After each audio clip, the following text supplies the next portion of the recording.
Hermanos, estamos en el mes de octubre.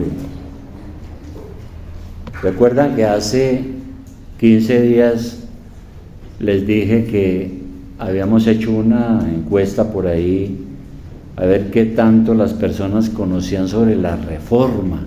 ¿Qué es eso de la reforma protestante? Y nos sorprendió que pues hay muchos que no conocen. Y por eso nosotros aprovechamos de año en año este mes para hablar de la importancia de la Biblia y también de algo de conocimiento histórico sobre lo que fue esa reforma. Hace 15 días hablamos, hace 8 días también, y vamos a seguir tocando estos temas que son importantes. Y tengo una pregunta, que fue la que también la he hecho aquí varias veces, ¿no?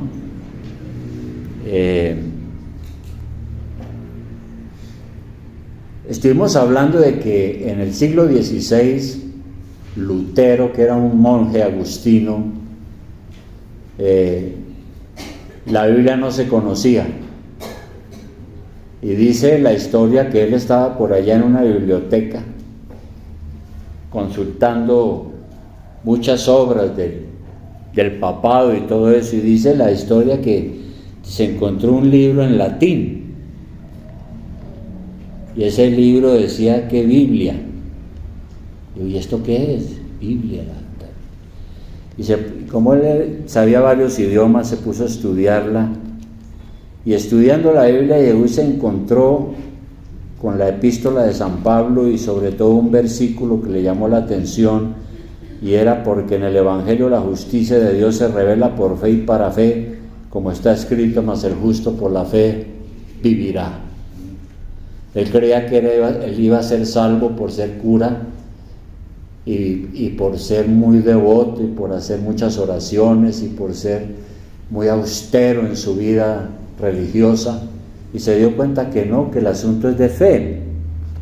Además de eso, había unos desórdenes que él vio en el papado y en el Vaticano, y entonces escribió en contra de eso, y entonces eso fue terrible, porque fue un movimiento reformador impresionante que cambió la vida moral y religiosa de Europa en ese entonces. Bueno, eso sucedió en ese entonces. La historia es larga, hay mucho de qué hablar, pero la pregunta que tenemos, otra cosa, nosotros aquí, ¿en qué estábamos? Los colombianos. No, pues hasta ahora estaban los conquistadores españoles mirando a ver cómo entraban al interior del territorio, ¿no? Con la Iglesia Católica, claro. Entonces, con los indígenas la cosa era: ¿cree o cree? Pero eso es otra historia, no vamos a tratar de eso ahora. Bien, y la pregunta que uno se hace es: ¿y hoy qué? ¿Nosotros qué? Aquí en 2022 como iglesia somos una iglesia evangélica, muchos salimos del catolicismo, pero ¿y ahora qué? ¿Qué es eso que llaman reforma? ¿Necesitamos una reforma hoy? Pues es lo que quiero que veamos, a ver si llegamos a ese punto. Ahora, en el Salmo 85:4, yo quiero que tengan su Biblia lista porque vamos a mencionar muchos versículos que son importantes. Pero en el Salmo 85:4, mire lo que dice el salmista, la persona que compuso e hizo esta oración. No fue David, fue otro. Pero mire lo que él dice. Salmo 85:4, él en su oración le dice a Dios: restáuranos, oh Dios, de nuestra salvación, y haz cesar tu ira de sobre nosotros. Parece que él vio una situación grave en su día, en su nación, vio una condición espiritual lamentable, vio que la gente se había apartado de la palabra de Dios, y por eso le dice a Dios: restáuranos, Señor. ¿Y eso qué significa? Le está diciendo regrésenos a nuestro estado original, porque nuestra vida moral y religiosa se ha desfigurado. Y el salmista vio entonces la necesidad de eso, de que hubiera una reforma, una restauración, que no siguieran en lo mismo, sino que la nación cambiara, y le pide a Dios eso. Y en otro salmo más adelante, en el Salmo 80, en el Salmo 80, igualmente 3 veces se le pide lo mismo. En el Salmo 80, versículo 3, dice: oh Dios, restauranos, haz resplandecer tu rostro y seremos salvos. Y en el 7, oh Dios de los ejércitos, restáuranos, haz resplandecer tu rostro y seremos salvos. Y en el versículo 18, así nos apartaremos de ti, vida nos darás e invocaremos tu nombre. Oh Jehová, Dios de los ejércitos, restáuranos, haz resplandecer tu rostro y seremos salvos. Todo es un clamor para que el Señor interviniera en la vida de la nación y hubiera un cambio en la vida piadosa y espiritual de la gente. Y asimismo más adelante el profeta Habacuc vio esa misma necesidad en su tiempo. Vamos a mirar a Habacuc en el capítulo 1, el profeta Habacuc.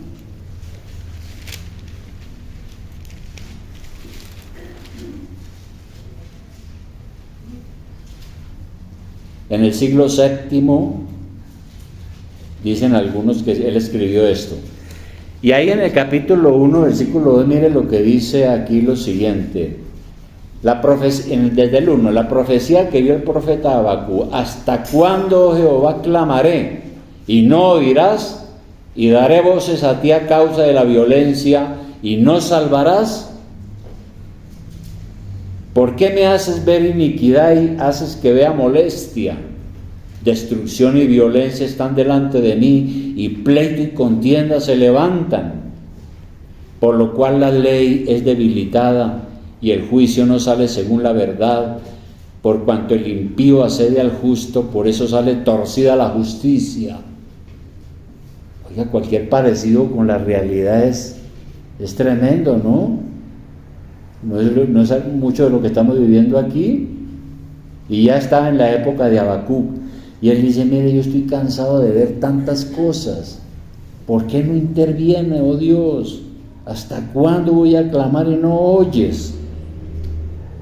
Es lo que dice él. Y él hizo una poderosa oración más adelante en el capítulo 3, en el versículo 2. Ahí dice oración de Habacuc. Y en el 2 dice: oh Jehová, he oído tu palabra y temí. Oh Jehová, aviva tu obra en medio de los tiempos. En medio de los tiempos hazla conocer. En la ira acuérdate de la misericordia. Le está pidiendo al Señor que por favor intervenga, que mueva todo esto para ver si hay un movimiento, que la gente se arrepiente y tenga temor de Dios y se vuelva al Señor. Es una oración poderosa. ¿Y todo eso qué es? Pues la necesidad de que las cosas no continúen como están, la necesidad de una reforma. Y lo hizo en medio de una crisis y rogó y dijo: en la ira acuérdate de la misericordia. Y todos los profetas casi tuvieron un clamor parecido. Y por eso es que estamos hablando en estos tiempos, y quiero que reflexionemos sobre eso, que se conoció como la Reforma Protestante del siglo XVI, porque fue lo mismo. Un grupo de cristianos que dijeron: esto necesita un cambio, no podemos seguir así, y oraron a Dios y todo eso que pasó. Bien, ahora, en el siglo VI antes de Cristo hubo una reforma muy interesante que quiero que miremos. ¿Y por qué la hubo? Primero, la palabra de Dios había caído en el olvido. Durante mucho tiempo los reyes de Israel, cuando usted lee Primera y Segunda de Reyes, los reyes de Israel habían sido corruptos La verdadera adoración a Dios se había corrompido.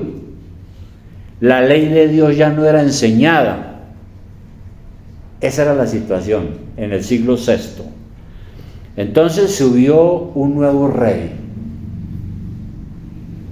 que se llamaba Josías, joven.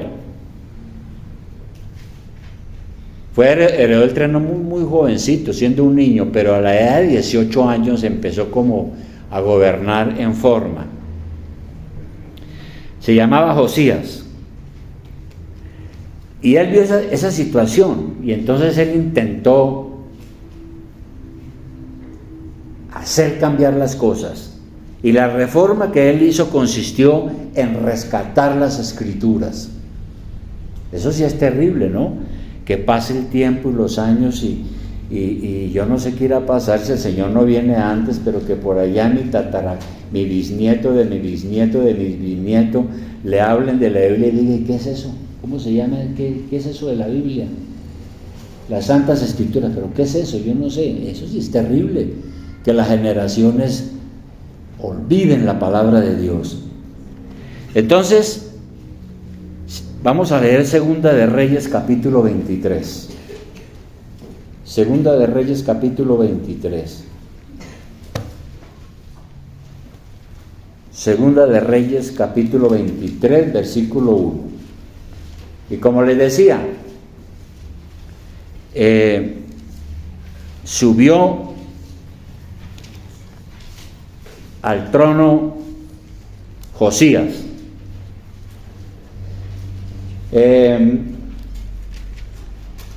En Segunda de Reyes 23:1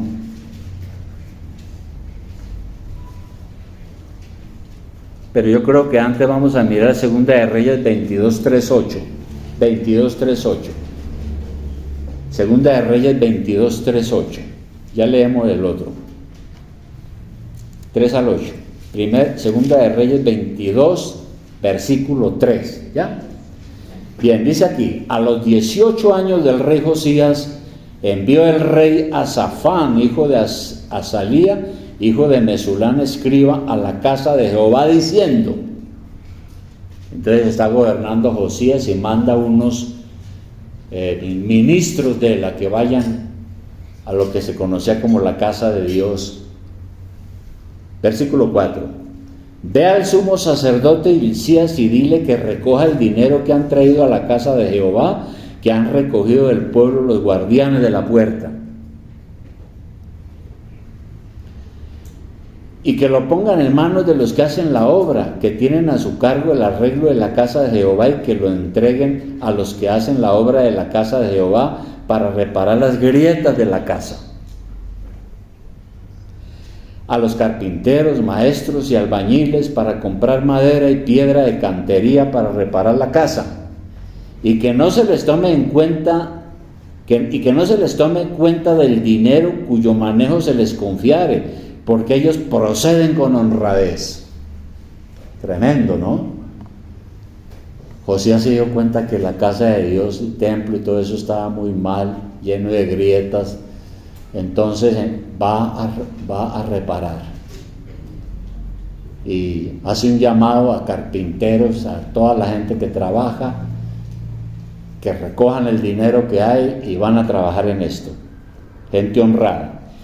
Entonces dijo el sumo sacerdote Hilcías al escriba Safán: he hallado el libro de la ley en la casa de Jehová. E Hilcías dio el libro a Safán y lo leyó.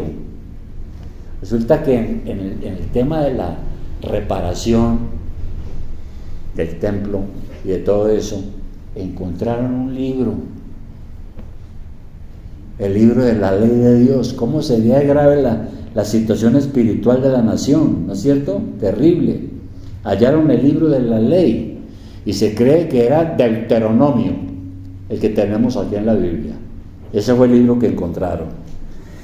Entonces se sorprendieron y se lo llevaron al rey. Vamos a leer ahora el versículo 10.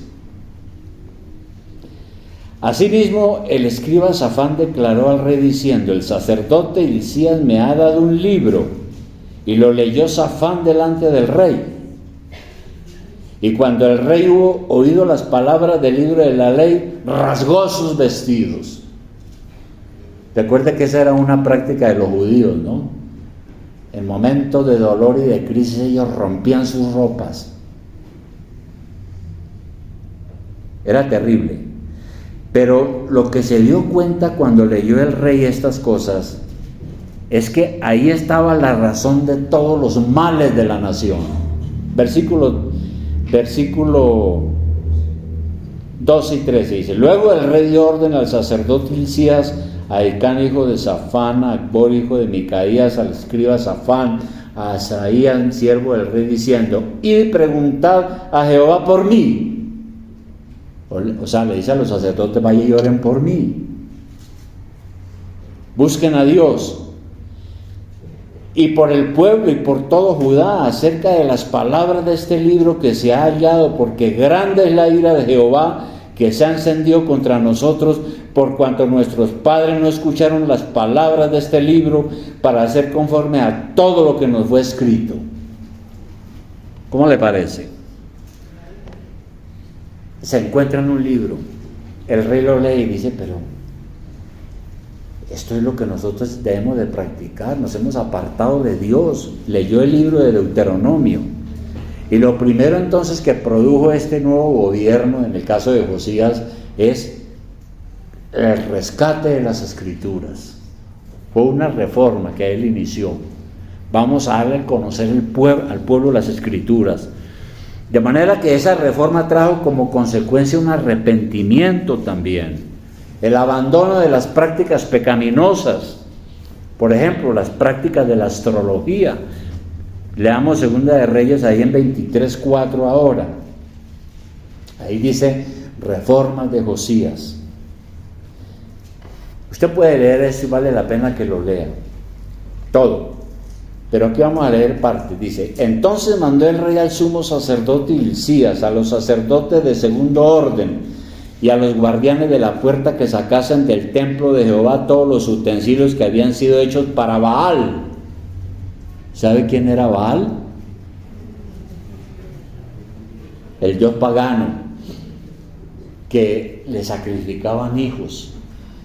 Dice que era un dios que tenía una cabeza de buey y un gran recipiente hirviendo allá con leña, y ahí arrojaban los bebés en sacrificio. Y pues tenían en el propio templo de Dios, donde se debía adorar a Dios, tenían imágenes de Baal, también de Asera, otra diosa, la diosa de la fertilidad. Y para todo el ejército de los cielos, y los quemó fuera de Jerusalén en el campo del Cedrón, e hizo llevar las cenizas de ellos a Betel.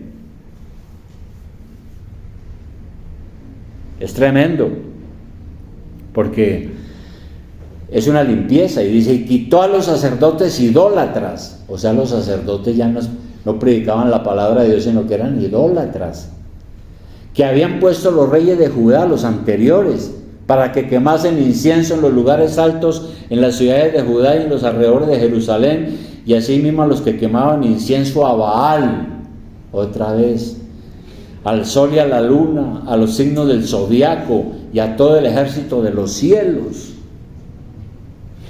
Hizo también sacar la imagen de Asera, o sea, la diosa de la fertilidad y de la prostitución sagrada, fuera de la casa de Jehová, fuera de Jerusalén, al valle de Cedrón, y la quemó en el valle de Cedrón y la convirtió en polvo, y echó el polvo sobre los sepulcros de los hijos del pueblo. Era una práctica que había. Bien, entonces lo primero que hizo Josías fue acabar con la idolatría. ¿Hasta dónde va llegado el pueblo? Es como si aquí llenáramos esto con el tiempo de estatuas y cosas para adorar además de Dios.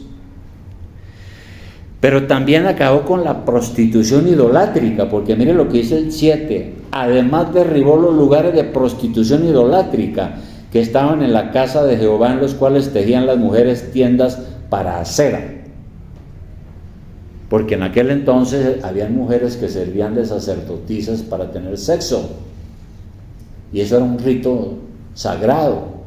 Habían homosexuales también entre los sacerdotes que practicaban la sodomía entre ellos.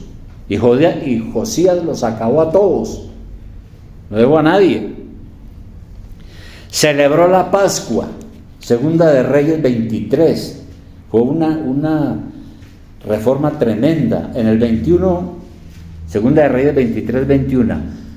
¿Cómo será de grave la situación que ni la Pascua la celebraban? Que era un mandato de Dios, dando gracias al Señor por la liberación de la esclavitud de Egipto bajo Moisés. Dice: entonces mandó el rey a todo el pueblo diciendo: haced la Pascua a Jehová vuestro Dios, conforme a lo que está escrito en el libro de este pacto. No había sido hecha tal Pascua desde los tiempos en que los jueces gobernaban a Israel, ni en todos los tiempos de los reyes de Israel y de los reyes de Judá. A los 18 años de rey Josías fue hecha aquella Pascua a Jehová en Jerusalén. Es como si aquí dentro de muchas generaciones la gente no supiera ni qué es la cena del Señor. ¿Y qué es eso de la cena del Señor? No, pues eso es que Jesucristo murió en la cruz. Interesante, no, yo nunca he oído de eso. ¿Cómo sería grave la situación? Bien, pero mire usted, ¿habrá algo más trágico para un pueblo que llegar a un punto a desconocer la ley de Dios? ¿Cómo puede un pueblo mejorar su vida moral y espiritual si está sumido en la completa ignorancia acerca de la ley de Dios? Y hermano, quiero decirle algo: aquí en Colombia hay gente que es totalmente ignorante de la ley de Dios. Muchos. Empezando porque en las escuelas quitaron toda la enseñanza moral. Y están enseñando es paganismo en las escuelas y en los colegios, como decía en el testimonio de nuestra hermana. Y bueno, y siguió el tiempo. Esto es solamente lo que hizo Josías. Lea eso con detenimiento. Pero fíjese usted que cuando viene el Señor Jesucristo, también hizo una reforma. Nuestro Señor Jesucristo llegó a este mundo y había una religión poderosa establecida. ¿Cuál era? El judaísmo, perfecto. Y esa religión había dado una interpretación equivocada a las Escrituras. Los sacerdotes y los fariseos no aplicaban las Escrituras honestamente, sino que enseñaban conforme a sus caprichos y conforme a sus intereses. Por eso fue que el Señor Jesucristo le dijo a los sacerdotes y a los fariseos que ellos estaban enseñando eran sus propias tradiciones religiosas y no los mandamientos de Dios. Mateo 15:13. Mateo 15:3. O sea, el Señor Jesucristo encontró una situación terrible también. Mateo 15:3. Aquí se enfrenta, por ejemplo, a los escribas, a los fariseos en Jerusalén. Y mire la pregunta que le hacen al Señor. Dice: entonces se acercaron a Jesús ciertos escribas y fariseos de Jerusalén diciendo: ¿por qué tus discípulos quebrantan la tradición de los ancianos? Porque no se lavan las manos cuando comen pan. Mire que la religión del judaísmo estaba llena de cosas cosas que no son importantes. Y para ellos era un pecado no lavarse las manos.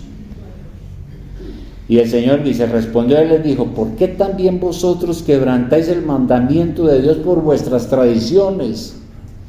Es decir, hay mandamientos que son más importantes, que de verdad son la ley de Dios, como amar a sus padres y todo eso, y ser sincero delante de Dios, que es lo que dicen los versículos que siguen. Jesús les dijo también que ellos pretendían ser muy religiosos, muy devotos, pero que eran ignorantes de las Escrituras. Mateo 22, 29. Mateo 22, 29.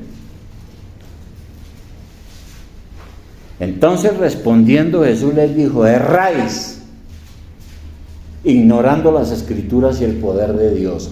De manera que el Señor encontró una religión completamente corrupta. La gente había torcido la ley de Dios, estaban enseñando otras cosas. Para ellos era más importante las tradiciones y las costumbres y no el verdadero mandamiento del Señor. Y luego del Señor vinieron los apóstoles. ¿Y qué hicieron los apóstoles? Igual, fueron otros reformadores. Uno lee en Hechos 17:6 lo siguiente, Hechos 17:6. Hechos 17:6. Resulta que Pablo y Silas están predicando el evangelio en una ciudad pagana que se llama Tesalónica. Pablo escribió 2 cartas a esa iglesia, ¿verdad? Están predicando el evangelio. Pero la gente no les gustó, a algunos, ¿no? A los que tienen intereses allá. Vamos a leer desde el 5. Entonces los judíos que no creían, teniendo celos, tomaron consigo algunos ociosos, hombres malos, y juntando una turba, alborotaron la ciudad y asaltando la casa de Jasón, procuraban sacarlos al pueblo, a los apóstoles. Una revuelta. 6. Pero no hallándolos, trajeron a Jasón y algunos hermanos ante las autoridades de la ciudad, gritando: estos que trastornan al mundo entero también han venido acá. ¿Quiénes eran los apóstoles entonces? Personas que trastornaban el mundo, personas que con el mensaje del evangelio irrumpieron en el orden establecido, pusieron a tambalear las creencias religiosas falsas, las costumbres del paganismo que estaba dominando la sociedad en ese momento. Bueno, y el apóstol Pablo, pues lo apedrearon, lo encarcelaron, le dieron duro, y él siguió trastornando el mundo, perturbando su sociedad. De manera que hay otro pasaje aquí en Hechos 20:22, y es cuando él se va a ir para Jerusalén en su último viaje, cuando va a ser capturado. Hechos 20:22, y él está en un sitio que se llama Mileto.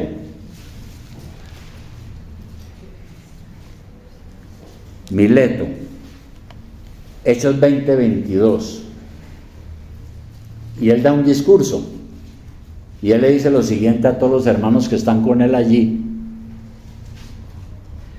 ahora he aquí ligado yo en espíritu, voy a Jerusalén, sin saber lo que allá me ha de acontecer, salvo que el Espíritu Santo por todas las ciudades me da testimonio diciendo que me esperan prisiones y tribulaciones. Pero de ninguna cosa hago caso, ni estimo preciosa mi vida para mí mismo, con tal que acabe mi carrera con gozo y el ministerio que recibí del Señor Jesús, para dar testimonio del evangelio de la gracia de Dios. Dice él. Entonces aquí está diciendo que le esperan grandes pruebas, pero sigue diciendo algo: y ahora he aquí, yo sé que ninguno de todos vosotros, entre quienes he pasado predicando el reino de Dios, verá más mi rostro. Por tanto, yo os protesto en el día de hoy que estoy limpio de la sangre de todos, porque no he rehuido anunciaros todo el consejo de Dios. Luego dice: por tanto, mirad por vosotros y por todo el rebaño en que el Espíritu Santo os ha puesto por obispos o pastores, para apacentar la iglesia del Señor, la cual él ganó por su propia sangre. Porque yo sé que después de mi partida entrarán en medio de vosotros lobos rapaces, que no perdonarán al rebaño, y de vosotros mismos se levantarán hombres que hablen cosas perversas, para arrastrar tras sí a los discípulos. Por tanto, velad, acordándoos que por 3 años de noche y de día no he cesado de amonestar con lágrimas a cada uno. Tremendo esto. El apóstol les advierte: bueno, yo me voy, no volverán a verme. Y no lo volvieron a ver porque se lo llevaron preso para Roma, donde le cortaron la cabeza, dice la tradición. Pero él le dice: van a venir herejías, tengan cuidado. ¿Qué es una herejía? Una herejía es una distorsión de la verdad, es una mala doctrina. Y cuando se hace a un lado la sana doctrina y se empieza a creer en otras cosas, entonces aparece la herejía. Y entonces hubo muchas herejías que empezaron a amenazar la iglesia. Bien, por todo eso que hemos leído esta mañana aquí, es que tenemos que preguntarnos ¿para qué nos sirve todo esto? Todo esto que dijeron los apóstoles, todo esto de los profetas, cómo lucharon el propio Jesús, los apóstoles, ¿para qué nos sirve esto? Hoy, 2022, pues nos sirve para que veamos la necesidad que tenemos y miremos a ver si podemos hacer algo. Y por eso era que la pregunta era, ¿necesitamos hoy una reforma o no? Mire, hermano, Colombia es un país, esto lo dije hace años, carcomido por la corrupción, con una degradación moral sin precedentes. Uno cada vez que pasan los años aquí uno se da cuenta que es peor. Mire la ciudad como está, ¿no? Aquí ya matan, desmembran, botan a la basura, atracan, matan por un celular, hay cosas terribles en la ciudad, ¿no? Es una situación terrible. Los vicios del paganismo antiguo están a la orden del día. El apóstol Pablo predicó a la ciudad de Corinto, que era una ciudad pagana, en 1 Corintios 6:9 algo, 1 Corintios 6:9. Siempre me gusta leer ese versículo porque es un retrato de cómo era la sociedad en ese entonces.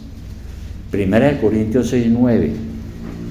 Sabemos que Corinto era una ciudad pagana, donde entró el evangelio y se fundó una iglesia. Y Pablo salió de ahí y le mandó esta carta después, y ahí dice lo siguiente en 1 Corintios 6:9. ¿No sabéis, le dice a los hermanos de la iglesia en la carta, no sabéis que los injustos no heredarán el reino de Dios? No erréis, ni los fornicarios, el desorden sexual, ni los idólatras, ni los adúlteros, ni los afeminados, ni los que se echan con varones, los homosexuales, ni los ladrones, ni los avaros, ni los borrachos, ni los maldicientes, ni los estafadores heredarán el reino de Dios. Y luego dice algo que es una bendición, el 11 dice, y esto erais algunos, menos mal. Parece que en la iglesia hubo de todos estos pecados terribles, pero dice él, algunos aquí eran de esas clases de personas, mas ya habéis sido lavados, ya habéis sido santificados, ya habéis sido justificados en el nombre del Señor Jesús y por el Espíritu de nuestro Dios. Quiere decir que esa sociedad pagana en Corinto experimentó el poder del Evangelio y muchos dejaron sus pecados y sus vicios y se estableció una iglesia. Entonces, mire hermano, hay otra cosa que quiero decir y que lo dije la vez pasada, hace muchos años aquí. Mire, yo no sé, en esa época yo dije que el 90%, yo no sé si eso ya no, pero dicen que el 90% de Colombia, de la población colombiana es católica, ¿no? Muchos de esos asesinos y criminales se echan la bendición y rezan el Padre Nuestro y le rezan a la Santísima Virgen. Y muchos de ellos los bautizaron cuando eran bebés. Les aplicaron el sacramento del bautismo, que dice que cuando al bebé le aplican el sacramento del bautismo, nace de nuevo, se le quita el pecado, Satanás se aleja. ¿Cómo se puede decir que este es un país cristiano con semejante cantidad de crímenes y de cosas terribles que estamos viendo aquí? ¿Cómo se puede decir eso? ¿Qué ha pasado con los millones de cristianos que la iglesia romana ha bautizado desde bebés? Esa pregunta yo sí se la hago a los curas a cada momento. ¿Cómo un país como este puede asesinar, secuestrar, descuartizar, robar, burlarse de la ley? No hay justicia, no hay nada, y decir que es cristiano. Ahí está el problema. Ahora, las iglesias evangélicas. ¿Estarán bien las iglesias evangélicas o necesitan de una reforma también? Mire, hermano, yo he oído desde hace unos 40 años que miles y miles han recibido a Cristo como su Salvador en las diversas denominaciones. Aquí hay una mega iglesia ¿no? Tienen como 10 cultos y todos los días miles se entregan a Cristo. Yo me entrego a Cristo, ¿verdad? ¿Y dónde están? ¿Dónde están esos miles? Ya era para que esta ciudad fuera una ciudad mejor, más cristiana, más moral, más temerosa de Dios. Yo no veo nada de eso. ¿Dónde están esas personas que dicen que se entregaron a Cristo? Probablemente no fueron convertidos realmente, los engañaron con un evangelio falso. Y la verdad es que hay muchas iglesias ahora interesadas pero en explotar lo que les gusta a la gente, interesadas en otras cosas, y están sacrificando la verdad del evangelio. ¿Por qué los curas no usan los púlpitos para decirle a la gente no sean degenerados, arrepiéntanse? Esa es la pregunta que tenemos que hacer. Y note usted que las iglesias carismáticas, ni hablemos de ellas, ¿no? Crecen y crecen y crecen, pero el evangelio está lleno de mentiras, ¿no? Venga lo sano, únase a la iglesia y usted nunca se enfermará. Únase a la iglesia y usted será rico. Únase a la iglesia y Satanás no lo va a molestar a usted. Y un montón de mentiras. De manera que eso es para pensarlo. Ahora, los reformadores en el siglo XVI, ellos exhortaron a la iglesia y enseñaron un principio que debemos aprender. Ellos dijeron lo siguiente, dijeron, Ecclesia semper reformanda. ¿Eso qué quiere decir? Que la iglesia de Jesucristo debe estar en permanente reforma. Eso que comenzó en el siglo XVI, eso ya se había dado, como lo vimos en el Antiguo Testamento, y siguió, y ha seguido, y tiene que seguir. ¿Y eso qué significa? Que la iglesia tiene que estar alerta para seguirse reformando. No significa cambiar por cambiar o modernizarse, sino estar pendiente de que la palabra de Dios no la escondan, se predique en toda su integridad. Los reformadores creyeron que la iglesia se había corrompido y que era necesario un cambio, pero que ese cambio tenía que ser para restaurar y preservar la palabra de Dios. Era para eso. La iglesia debería estar permanentemente vigilando que sus enseñanzas sean verdaderas y que no se desvíen de lo que dice la Biblia. Nosotros como iglesia podemos ser útiles a Dios y constantemente nos estamos reformando a la luz de la Biblia, ¿verdad? ¿Qué tan fieles estamos siendo a lo que dice Dios? ¿Cómo es nuestra iglesia frente a lo que dice Dios? ¿Hay alguna cosa de que nos hemos desviado? Hay que reformar y cambiar. Nosotros no podemos conformarnos con lo poco que hemos conseguido. Tenemos que orar al Señor para que nos libre de caer en el error, como pasó en una iglesia según Apocalipsis 3. Apocalipsis 3. Apocalipsis 3, en el versículo 14. Recuerde que este fue un mensaje del Señor a varias iglesias, las primeras iglesias que hubo en el Asia Menor. Una iglesia de esas estaba en una ciudad que se llamaba Laodicea. Y mire lo que escribe aquí el Señor a esa iglesia. Apocalipsis 3:14. Dice: y escribe al ángel de la iglesia en Laodicea. El ángel creo que era el pastor, el mensajero. No cabía ya un ser espiritual brillante y que había que decirle cosas a él. No, el ángel ahí quiere decir el mensajero de la iglesia. He aquí el amén, el testigo fiel y verdadero, el principio de la creación de Dios dice esto, o sea, Cristo. Yo conozco tus obras, que ni eres frío ni caliente. Ojalá fueses frío o caliente, pero por cuanto eres tibio y no frío ni caliente, te vomitaré de mi boca. Porque tú dices: yo soy rico y me he enriquecido, y de ninguna cosa tengo necesidad, y no sabes que tú eres un desventurado, miserable, pobre, ciego y desnudo.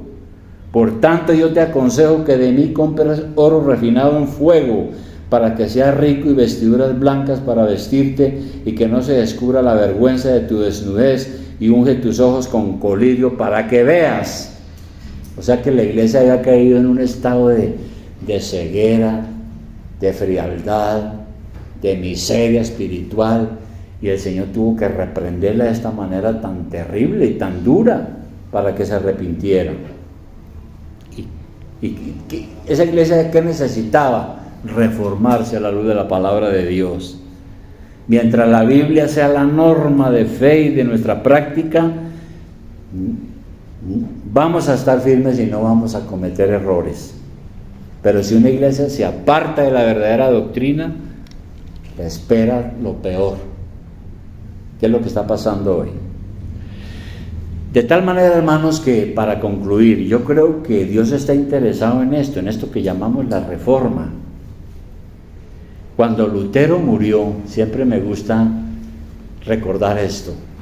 Cuando Lutero murió por allá en el 1600, ya había explotado la reforma, ¿no?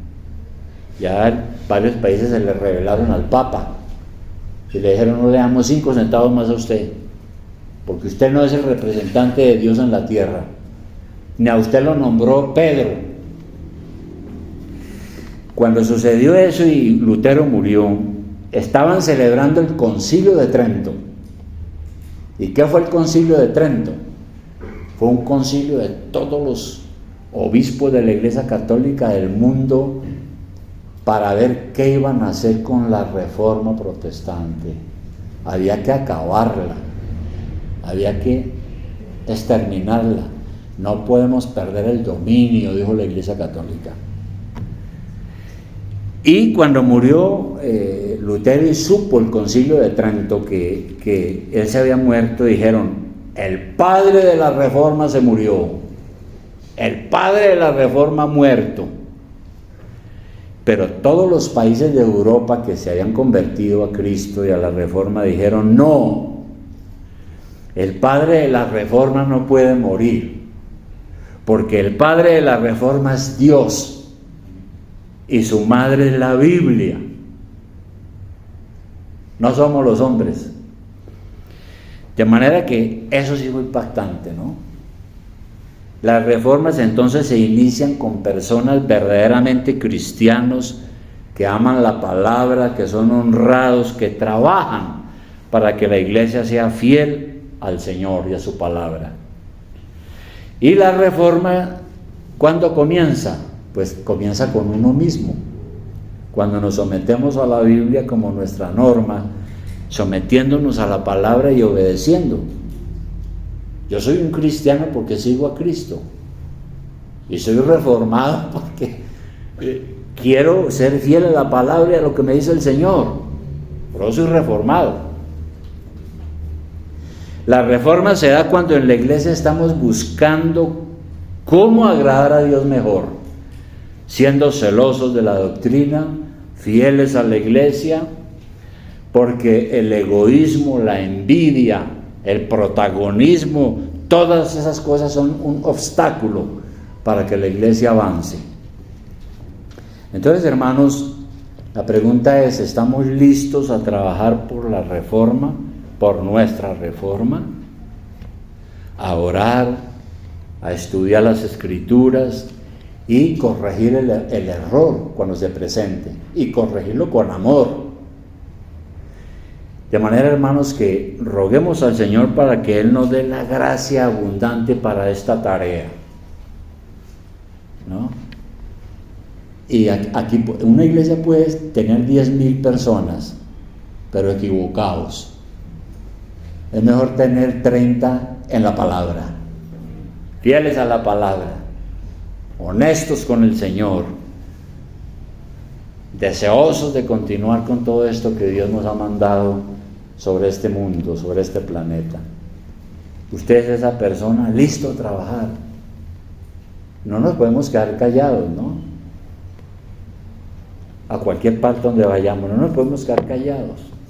Vamos a orar, hermanos.